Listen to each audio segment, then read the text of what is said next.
Show me. Well, open your eyes. I can't, because you never correct me.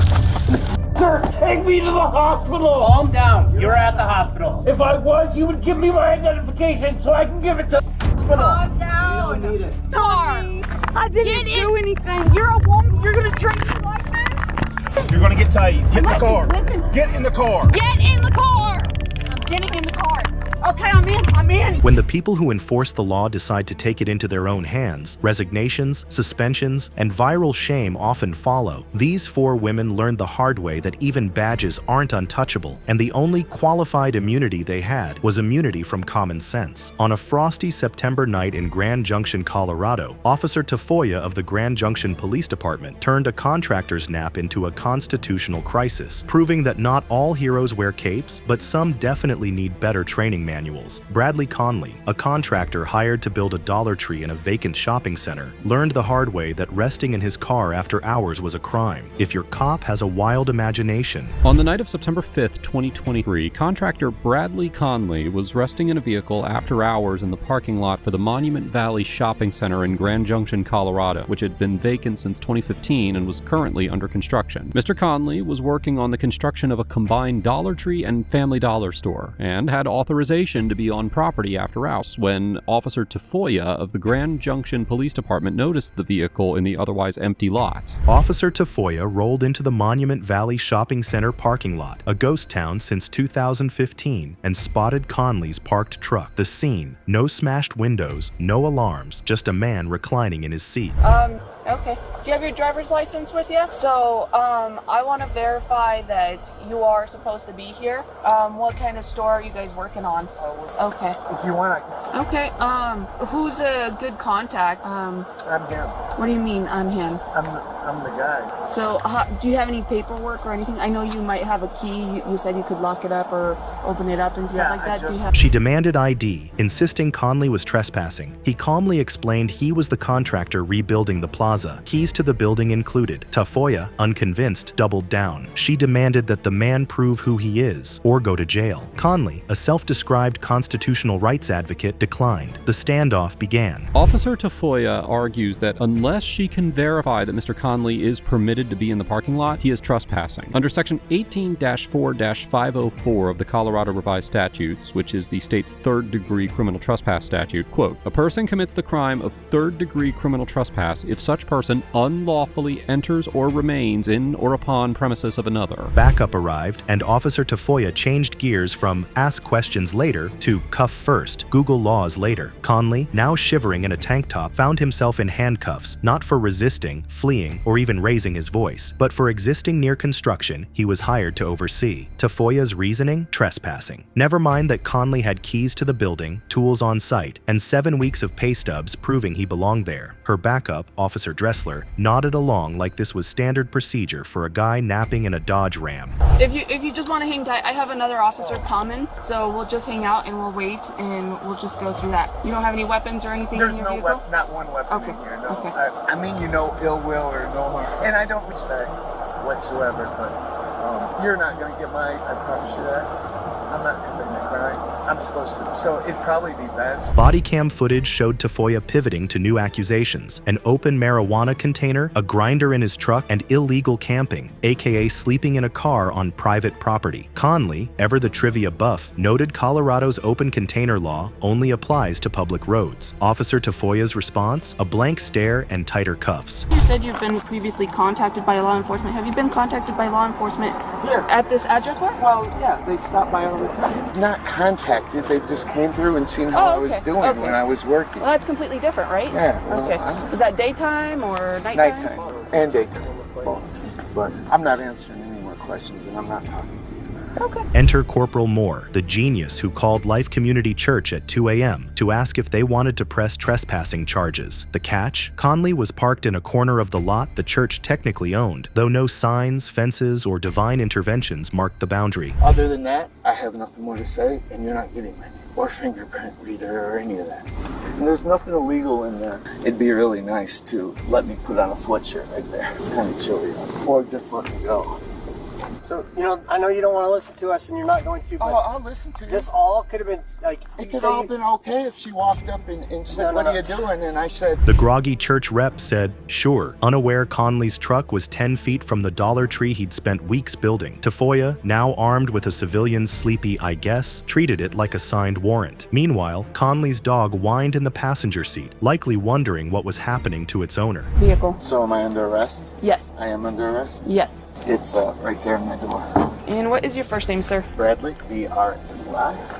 I still haven't did it. And what is your middle name? My last name is Conley. What is your middle name? C-O-N-L-E-Y. Tafoya slapped Conley with 2 citations, trespassing and the open container. She ignored the fact that Colorado's camping ban targets public land, not private parking lots, and that the marijuana charge evaporates outside public highways. Conley, now a human popsicle, requested a sweatshirt, to which Tafoya countered with a lecture on respect. So, Dressel, did we put his property in yeah, the your vehicle? phone and the things that we got in your pockets. Of course it is. In the bed of your truck. morning for you request body cam. Everything that you've said, keep them on. They are on. Yeah, I know they are. Alright. So I'm going to remove the handcuffs and I need you to keep... The charges were dismissed extremely fast, as you'd expect. Conley's YouTube channel documented the debacle, racking up views from folks who'd never trust a cop with a flashlight again. He's now prepping a federal lawsuit because nothing mends a chilly night in cuffs like a courtroom payday. On November 21st, 2023, in Oswego County, New York, a town board meeting devolved into a constitutional clown show when Deputy Caitlin Gregory decided asking questions was a felony. Michelle Allen Gregory, a transparency advocate, found herself in cuffs for demanding meeting minutes, a crime apparently punishable by ego-driven policing. Alan Gregory, the vice president of the New York Coalition for Open Government, attended a New Haven Town Board meeting in Oswego, New York. During the meeting, the board adjourned into executive session, and Ms. Alan Gregory spoke out of turn to ask if there would be minutes taken during the executive session. Town Supervisor Dan Barney, who has repeatedly been listed on the New York Coalition for Open Government's so-called naughty list for government transparency, asked Ms. Alan Gregory to leave the meeting. The chaos began when Michelle Allen Gregory, vice president of the New York Coalition for Open Government, attended a New Haven Town Board meeting. When the board adjourned to a closed-door session, Michelle asked if minutes would be recorded, a reasonable query for a watchdog group leader. Supervisor Dan Barney, seemingly allergic to accountability, ordered her to leave. She refused. Barney called the cops, framing it as a disturbance. Okay, all right. Well, let's just have you guys He answer. told me I had to leave a public meeting, and then he said he called cops, so I was waiting for the police to come so I would not physically remove, Shush. I got you. So, because I'm allowed to speak at a public meeting. okay. Are you with her? Yes, thank you. Public resources. So, You want her if we, not back?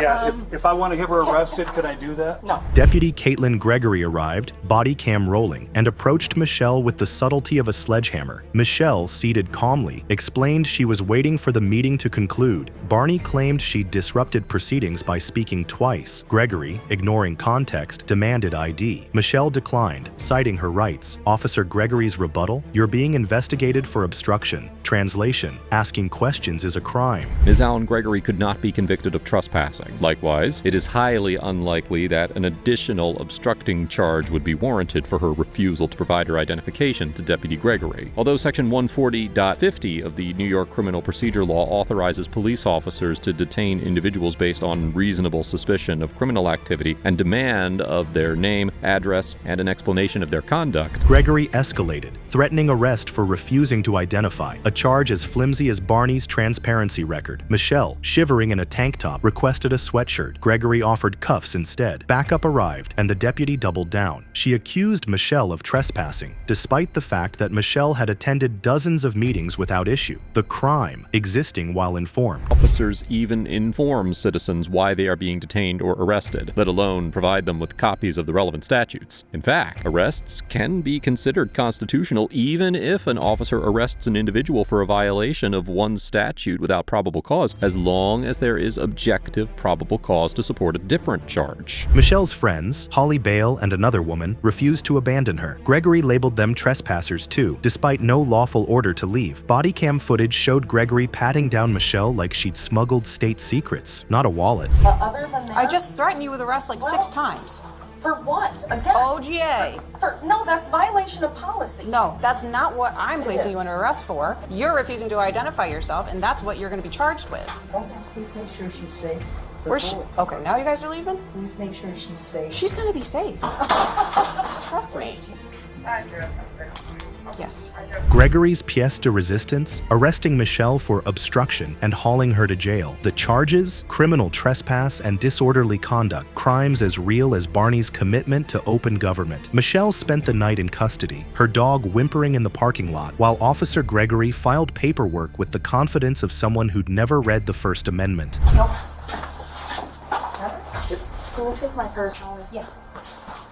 You don't want to say who you are, is that correct? I said I would do that. Why are you taking pictures of me being arrested right now? Don't worry about That's it. ridiculous. So right now, I would rather you not get my purse. Do you need honestly? anything, though? What Do you want would I need? do you want your cell phone and your ID? I don't know what you just put in my pocket. 'cause Your I thought- phone and your keys. At arraignment, the judge dismissed Barney's request for a protection order and released Michelle. The DA later dropped all charges due to speedy trial violations. Bureaucratic code for "this was nonsense." Michelle and Holly filed federal civil rights lawsuits. Deputy Gregory's legacy, a masterclass in how not to police. Her threats, misapplication of trespass laws, and condescending tone now live rent-free on YouTube, a tutorial for aspiring liability magnates. On September 22nd, 2022, Cleveland Heights officer Carly Lewis activated her lights and sirens to stop a vehicle on Mayfield Road. The driver ahead braked abruptly, forcing motorist Demetrius Kern to swerve and narrowly avoid a collision. Kern parked behind Lewis's cruiser, intending to question her reckless maneuver. Carly Lewis of the Cleveland Heights Police Department initiated a traffic stop on the vehicle in front of Mr. Kern's car that almost resulted in a three-way collision. Mr. Kern pulled over behind Officer Lewis and the other vehicle she stopped in order to speak with her about her driving, and the interaction that followed was captured by police body cameras. 1 second. Caitlin Radio, stand by. Send me another unit because another party does not know how to yield to lights and sirens, and he's sitting here recording me. Body cam footage showed Kern calmly explaining he hadn't heard her siren over his car's music. Lewis dismissed his concerns, insisting her lights and sirens were active. When Kern pressed for clarity, she shifted focus, demanding his ID without legal justification. Her backup, Sergeant Wolf, arrived and doubled down, framing Kern's inquiry as obstruction. And sirens activated. Okay, we got John Cameron too. Call, they come get the car. You're violating my rights. Come getting, who's getting what car? They can come. You're gonna Radio, another car here. I got a male who's obstructing. No, I'm not. And, he's refusing to identify himself. Road. So I'll take a report on it, but I need your ID. Listen, talk to me. I understand you and I and that gentleman, we all just saw what happened, okay? I called for another person because I have a man getting out of a car walking towards me. You know how society is. I know how society is. Now listen. Kern refused to provide identification, citing Ohio's stop and ID laws requiring reasonable suspicion of a crime. Wolf, undeterred, cuffed him for obstructing official business, a charge typically reserved for active interference, not parked Teslas. Lewis, meanwhile, waffled between apologizing and deferring to Wolf's authority, her tone a mix of uncertainty and compliance. Kern was violating the law in order to detain and identify him. We will discuss whether the officers had reasonable suspicion to suspect Mr. Kern of obstruction later in this episode. But for now, it is important to recognize that unless reasonable suspicion existed that he had committed a traffic violation or criminal offense, he was not required to identify himself or display his driver's license. The obstruction citation hinged on Kern's alleged failure to yield to Lewis's sirens, a claim his vehicle's cameras later contradicted. Ohio law mandates drivers yield to emergency vehicles, but also requires officers to drive with due regard. Lewis's abrupt lane change and near miss suggested her actions violated that duty, rendering the citation ironic at best. Highly distinguishable from this situation, as Mr. Kern parked well behind the cruiser and the stopped vehicle, did not interrupt Officer Lewis while she handled the traffic stop, and waited until she came over to him to speak with her. Therefore, it seems likely that a court would find that Mr. Kern did not commit obstruction when he stopped his vehicle to talk to Officer Lewis about her driving. Additionally, a court would likely conclude that the officers did not have probable cause to arrest Mr. Kern for obstruction based on his refusal to identify himself. Kern spent the encounter shivering in handcuffs while Wolf lectured him on respecting authority. Lewis issued the citation under protest, admitting she was following orders. Kern's repeated requests for a legal basis basis went unanswered, highlighting a gap between policy and constitutional awareness. A few hours after the traffic stop, Mr. Kern filed a complaint against Sergeant Wolf. Cleveland Heights Police Chief Chris Britton investigated the complaint and ordered Sergeant Wolf to attend a de-escalation training session. Additionally, Cleveland Heights Mayor Khalil Sarin announced that as a result of this interaction, he established an oversight bureau within the police department to allow for executive oversight of the Division of Police. Prosecutors dismissed the charge 11 days later, but the damage was done. Kern filed a complaint, prompting Cleveland Heights PD to mandate de-escalation training for Wolf. Mayor Khalil Sarin established an oversight bureau, acknowledging systemic flaws. Kern launched a GoFundMe for legal fees, preparing to sue for wrongful arrest, a case bolstered by his Tesla's irrefutable footage. Establishes that an individual cannot be convicted of obstruction for merely refusing to identify themselves. Despite the fact that Officer Lewis repeatedly gave him opportunities to de-escalate the situation and let Mr. Kern go, Sergeant Wolf insisted that he be issued a citation because he was already in handcuffs. Demetrius Kern's charges were dismissed, but the encounter exposed fragile egos masquerading as protocol. Officer Lewis avoided discipline, but became a poster child for reactive policing. Sergeant Wolf's training served as a bandage for deeper issues. Cleveland Heights taxpayers funded both the blunder and its cleanup, a reminder that sometimes cameras outlive tempers. On December 3, 2021, East Ridge, Tennessee, officers responded to a welfare check for a child at Haley Sherrard's residence. They found Sherrard and her son Devin sitting in a parked car outside. Officer Teddy Dyer approached, claiming he smelled marijuana, a justification to search the vehicle. Sherrard refused, asserting her rights, but Dyer escalated immediately. Officer Teddy Dyer, Officer Candace Miller, and Sergeant David Myrick of the East Ridge Police Department in Tennessee responded to a call for a well child check at the residence of Haley Sherrard. When they arrived at the home, they found Haley's mother, Angel Sherrard, along with her son Devin, in a vehicle in front of the house. Body cam footage showed Dyer threatening arrest if Sherrard interfered with the search. Tennessee law permits vehicle searches based on marijuana odor, but Sherrard's defiance triggered aggression. Dyer grabbed her, slammed her face into the car window, and yanked her hair while cuffing her. Backup officers watched, later deleting their body cam footage, conveniently purged post-incident. Distinguishable from the smell of hemp, concluding that, now quoting, "Until our Supreme Court or our legislature determines otherwise, the smell of marijuana continues to establish probable cause for the warrantless search of an automobile. Accordingly, if a court believed Officer Dyer's assertion that he smelled marijuana, it is highly likely that it would determine he had the probable cause necessary to search Ms. Sherrard's vehicle." Sherrard's federal lawsuit detailed excessive force, head slammed against the vehicle, hair pulled post-cuffing, and Sergeant Myrick's taser drive stun as she struggled to fit into the squad car. Officer Anna Simmons' report omitted Sherrard's warnings about her size, framing her as belligerent. The footage, however, revealed Sherrard's calm protests drowned out by Dyer's barking commands. Car! I didn't do anything. You're a woman. You're gonna treat me like that? You're gonna get tased. Get in the car. Listen. Get in the car. Get in the car! I'm getting in the car. Okay, I'm in. Although it is difficult to tell exactly what happened from the body camera footage, and Lackluster reported that the other officer's body camera footage had been quote-unquote purged, Ms. Sherrard's attorney detailed the officer's use of force against her in a federal lawsuit stemming from this encounter. Sherrard's daughter, 15, was cuffed during the chaos. Devin, 18, confronted officers for manhandling his mother, earning himself a disorderly conduct charge. The family's crime? Existing while black in a parked car. Officers searched the vehicle, found nothing illegal, and confirmed the child inside was unharmed, rendering the welfare check a hollow pretext. Its proper application requires careful attention to the facts and circumstances of each particular case, including the severity of the crime at issue, whether the suspect poses an immediate threat to the safety of the officers or others, and whether he is actively resisting arrest or attempting to evade arrest by flight. Tennessee's plain smell doctrine allowed the search, but Sherrard's lawsuit argued the odor claim was fabricated. No marijuana was found, and her Tesla's unreleased dash cam likely contradicted Dyer's narrative.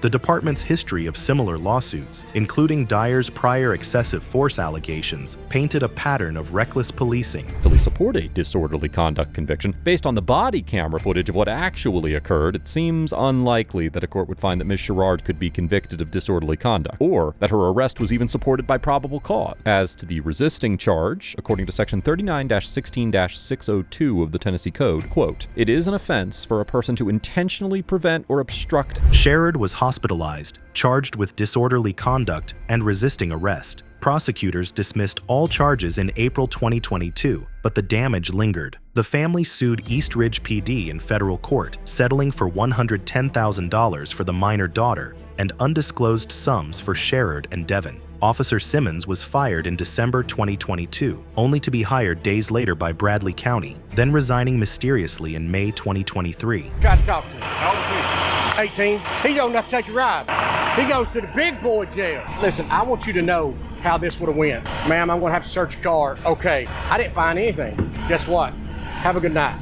After Ms. Sherrod's arrest, the officers searched her vehicle and found no marijuana or any illegal contraband. The lawsuit exposed systemic rot. Simmons mocked Sherrod's size with a "sucks to be you" quip, while Dyer's colleagues rubber-stamped brutality. East Ridge's 22,000 residents now fund legal payouts for officers who treat badges as bully pulpits. The department's training fixes a Band-Aid on a bullet wound. Overall, the East Ridge officers get an F for using unnecessary force against Ms. Sherrod, blatantly misrepresenting Ms. Sherrod's conduct during the encounter in an apparent attempt to manufacture criminality and justify their actions, and seeming to take pleasure in subjecting Ms. Sherrod to both physical abuse and emotionally demeaning behavior. Officer Simmons in particular seemed to relish misusing her authority. The Sherrod's lawsuit forced East Ridge to pay for its officers' cruelty, though no admissions of guilt followed. Officer Simmons' firing and rapid rehiring elsewhere highlighted law enforcement's revolving door for misconduct. The department's record remains stained, while the family's settlement, a small price for a city's reputation, proved justice often wears a dollar sign.